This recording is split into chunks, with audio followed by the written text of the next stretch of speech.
ప్రపంచ దేశాల్లో ఆర్థిక మాంద్యాన్ని దృష్టిలో ఉంచుకుని భారత ప్రధాని నరేంద్ర మోడీ గారు దేశంలో ఇంధన పొదుపుని అందరూ ప్రారంభించాలి, పర్యావరణాన్ని రక్షించాలనేటువంటి ఉద్దేశంతో వారు దేశ ప్రజలను ప్రేరేపిస్తూ చేసినటువంటి విజ్ఞప్తికి అనుగుణంగా నేను కూడా మన స్వదేశీ పరిజ్ఞానంతో తయారైనటువంటి పెట్రోలు డీజిల్ని కాకుండా ఎలక్ట్రిక్ వాహనాన్ని తీసుకోవడం, వారి యొక్క ఆలోచనకు అనుగుణంగా ముందడుగు వేయడం జరిగింది.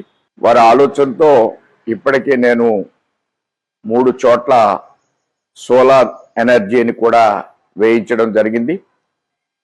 ఈ విధంగా ప్రజలందరూ వారి ఆలోచనకు అనుగుణంగా ముందడుగు వేయాలని కోరుకుంటున్నాను.